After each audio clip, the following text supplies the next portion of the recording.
All righty. Clearly, by that intro, you have been pulled into the black dimension. I am Kev, and with me is Donnie, and we are about to get this spoiler discussion underway on the animated feature Mortal Kombat Legends Battle of the Realms. Just be mindful of the scroll ticker across the bottom of the screen.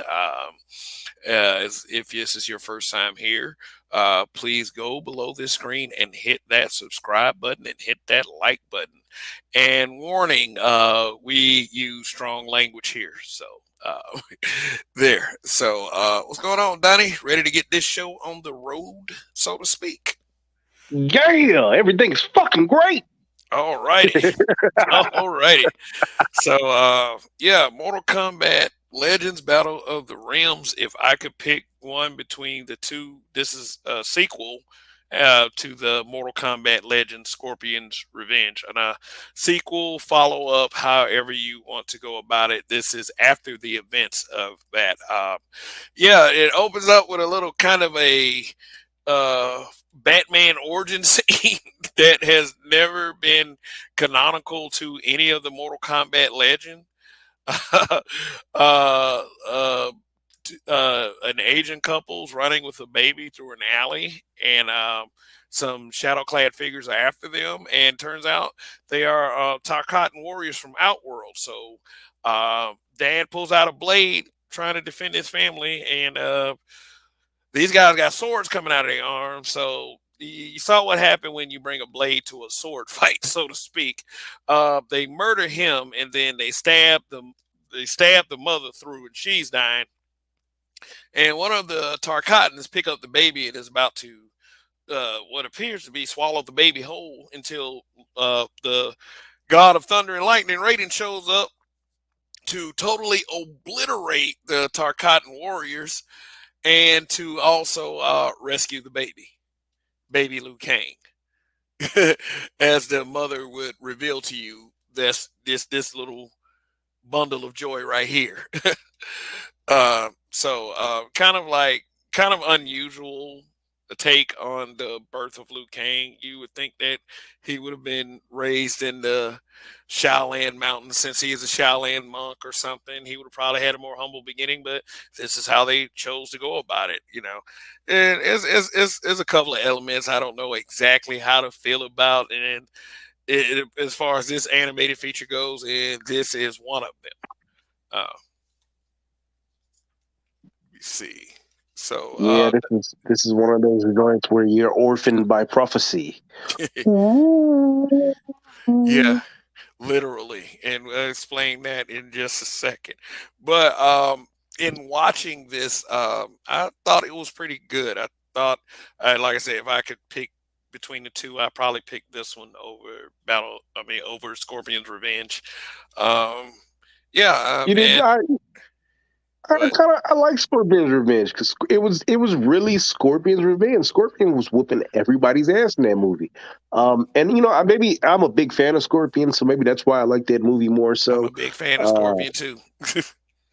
but I like that movie more than this one. This one was good, but that Scorpion's Revenge where he was just whooping everybody's ass in hell, you couldn't beat that for me. Okay. Yeah. Oh, well, yeah, that scene was very, very cool. And for those of you watching, go definitely check out both of the films if you haven't seen them already. And yeah, this is a spoiler discussion, so if you're here, you're going to be getting a lot of giveaways, like this one right here, as displayed on the screen. Jacks with robo arms, like transforming arms, which I have never seen. I had never seen as far as the Mortal Kombat game goes. He's always just had robotic arms and was able to, I mean, probably carry some large machinery, but that's about it. But of course, in the first film, Jax had his arms separated Ripped from off. him by Goro. Now, as far as him getting some kind of revenge, per se, Kentaro is in this film. Now, Kentaro is a Shokan warrior who is he's also a half man, half dragon, but is also part tiger as well. So three parts. You can't say half half. It's part.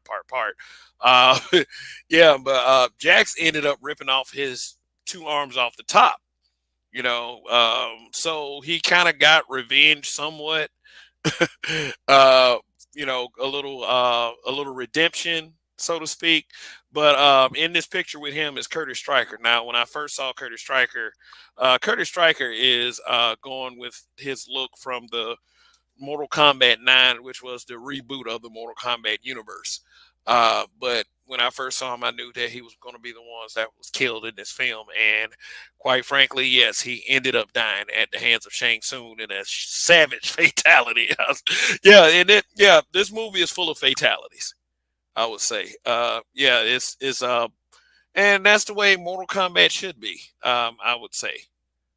Yeah, they wasn't pulling any punches in this movie at all. I remember because I watched this movie in parts, so I fell asleep, woke up, got back to this movie, and when I restarted watching this movie, it was just damn, damn. Because that's just how people were dying in this movie. It wasn't like, all right, well, we're gonna give you 15 minutes, and then somebody else is gonna know. It's like he's dead. Cool, next death. You ready? Let's go. Yeah, yeah, especially the way Shao Kahn fucked up Kung Lao. Kung Lao seems to be like the Kenny of a lot of these Mortal Kombat stories. Like he's always dying some kind of way. Like in Mortal Kombat 9, he thought he KO'd Shao Kahn and he was like, "Yay, look, I won." Shao Kahn came behind him, snapped his neck. I thought it was one of the funniest things that I ever seen in Mortal Kombat. It- Then they always do that man dirty. yeah, as soon as he said, "I am the descendant of the great Kung Lao," I said, "He gone." Here you go. In Boom, the boom, boom. in the Mortal Kombat movie, Shang Tsung ends up killing him, taking his soul. War, it's just what it war. is. It's how Kung Lao is meant to go. And Shao Kahn, oh my God. Like Shao Kahn did an actual fatality. I think that's his fatality out of Mortal Kombat 9. But like Kung Lao threw that hat, Shao Kahn caught it like he was the Winter Soldier, catching Cap shield, threw it back, hit him right in the chest, split him, and ripped right through him. I was like, I was like, ew. So yeah, those are two deaths. Let me see on the bad guy side. I think Sonya she killed Devora. Yeah, Sonya killed Devora. And I'm not. Let me see who else died on the bad guy side. Oh yeah. We could talk about this. The inclusion of the cyber ninjas. Yeah. Smoke and like Kwai Lang, the younger brother of the original Sub Zero, and Oh man, well, go ahead, Donnie. Okay, well, Donnie. I don't know. I just wasn't a fan of that entire storyline. Oh, okay. Yeah, I didn't. I will tell you this: I didn't like the way the Cyber Ninjas got done. That when their appearance was pretty badass, but I felt like they should have went. It probably should have gave them more of a personality because that's how they were in the game. They were just ninjas that were loyal to the Lin Kuei, and they decided to go through it being converted. But the way they were dispatched, I would say, made the whole Cyber Ninja initiative kind of obsolete. Because if you're going to have some demons from the Nether Realm just destroy them like that, then what is the whole Man, friggin' use? I mean, shit. Then they converted Smoke, which Smoke was like my favorite Cyber Ninja in Mortal Kombat 3, even though Sector and Cyrax were both pretty good. Like Smoke was hands down my favorite, but throughout the years, I started, Sector started growing on me and Cyrax as well. Yeah, yeah, but the premise of this movie man. right here. Oh, go ahead, Donnie. You got something? No, go ahead. You done got me. I'm finna go in this room and go play Mortal Kombat today. But go ahead. Oh yeah, yeah. But the premise of the film itself is, Raiden wants to end Mortal Kombat because there's this whole back and forth to him just can't go on forever like this. So Raiden and Shao Kahn went to the Elder Gods to say that we want a final Mortal Kombat, the Mortal Kombat to end all Mortal Kombats. So we're gonna have a tournament. The tournament took place in Outworld, and also Raiden also gave up his godhood. He became human so he could fight in a tournament and aid Earthrealm, which I found kind of stupid. Yeah, and also I was like, well, it's a possibility that Raiden could die as well, and Raiden was taken out by at the hands of Shao Kahn because there was a little foreshadowing there. Shao Kahn was like, okay, Raiden, well, you're gonna be begging for your godhood before this is all said and done. And I I just knew in my heart of hearts, Raiden was gonna whoop at least a little bit of ass before he got killed. yeah, he was dealing with fighters on a serious level. Like he got it handed to him by Princess Katana. I thought once you lost, you lost. That man, come on now. He was getting his ass beat from that. Like he should. He was like a white belt in the competition. He was talking so much shit. He was like, "Yeah, well, what about your godhood, Lord Creighton? Oh, well, I'm the one that gave y'all the kung fu. I'm the man out here in these streets." He got in that ring and got handled. Oh yeah. Well, he beat General Rico, but I mean, that was about the most success he had. And I thought they would at least let him have his lightning like they did in the first Mortal Kombat. Because in the Uh first huh. Mortal Kombat game that came out in 1991, the story was that he gave up his godhood, but he still retained his powers.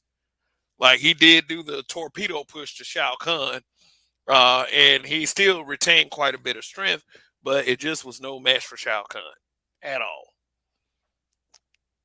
So Mm-mm. yeah, so Shao Luke Kahn Cage, had on some rubber sole boots. yeah, so Luke Kang ends up doing actually a lot better than he did in the first film. Like I felt some kind of way for Goro to hand it to him like that in the first movie. I was like, how is he gonna beat anyone else if he just getting kind of handled like this? But I guess with the second film, kind of corrected that. He had to tap in some. He not only defeated Shao Kahn, and he defeated Shang Tsung. He also was the hero in the underlying agenda. Under all of this, the fallen elder god Shinnok was trying to get together the six artifacts that, like, including the Kamidogu, so he can bring back the one being. The one being would basically combine all of the realms and consume them with every soul in it. Um, the one being, according to the game's legend, was stopped by all the elder gods and split into six pieces. Uh huh. And the Lin Kuei was hired by Shinnok. Uh, you know, uh, Went to the Grand Master, basically said, "Help us get this one piece out, and then we'll have all six pieces, and we can bring back the one being." Unbeknownst to the Lin Kuei, this was going to destroy everything. So after they got that one piece together, then Shinnok had the Cyber Ninjas and the Grand Master killed and destroyed. The one being came out and combined with Shinnok to, I guess, make that movie's version of corrupted Shinnok and started combining all of the realms. And Liu Kang was endowed with the power of the elder gods and became this giant. I guess he did his little animality, this giant dragon, and fought the one being with Shinnok corrupted and defeated him. Uh, and all is well. Hold on. Can we look? Okay, so let's talk about that, right? So prior to prior to this fight, they endowed Liu Kang with this power. He turned into the Human Torch from the Fantastic Four movie, right? Yeah. He was a flaming, flying Liu Kang with long hair. He looked like a Super Saiyan Liu Kang with flames, right? Um, Here's what killed me, right? He turned into a dragon to fight uh the what was the one being the one all for one he to the great The one one he below turned into a all, dragon. whatever it is. Yeah, right. But it's he called the he one turned into a being. dragon to fight this man. The one being, okay? So he turned into a dragon to fight this man. But what killed me was after the fight was done, because he was struggling as a dragon to fight this man. Claws, teeth, doesn't really always translate when this is another monster being, but he could have just been a bigger version of himself because he was a giant monster man version of himself with flames, and he could have kung fu the shit out of dude. What do you think would have been an easier approach? Do you think that the dragon was an easier approach, or do you think he just could have made himself bigger and kung fu the shit out this man? Or they could have made the one being like smaller, like at least make him 7 or 8 feet, like they did corrupted Shinnok in the Mortal Kombat X, because I think that's what they were trying to go for. But they made him to like a They just giant. made him 100 foot. Yeah, they just Yeah, made they him made him a like 100 foot monster. yeah, and then But like after it was over, Liu Kang grew that same size and picked him up. And I was like, why couldn't he have just done this from the jump? yeah, yeah, absolutely. Yeah, so yeah, there was a lot. There was a couple of elements, that I had a problem with. I would say, as far as characters are concerned, Johnny Cage was still just as entertaining. Johnny Cage, played by Joe McHale, and Sonya Blade. I liked Sonya better in this film than I did in the last film. She was just, to me, she was just a bit annoying and too whammonish, and just kind of a little angered or whatever. But I thought the dynamic between her and Johnny Cage was pulled off pretty good. I mean, after Johnny got it handed to him by Devore, she went back out there and beat the crap out of Devore. It's just utterly destroyed her. So yeah, it was like I do like the fight scenes. I like the fight scenes. It kept true to the Mortal Kombat legend itself, and like I said, the blood always covers up a lot of the discrepancies. That's been as long as I can remember with any program, television program. But like I said, I think I'm gonna stick by it. I think I kind of like this one a little bit better than the other one, but I do see your argument. They tried to pull off things in this story that they never really pulled. You would see like elements of it in the game endings, like of what they tried to Yeah, pull off with this film right here. But there it, could have been some better decisions that were made as far as like story direction. it was almost as if they felt like this was going to be a trilogy, or like 4 movies or 5 movies deep.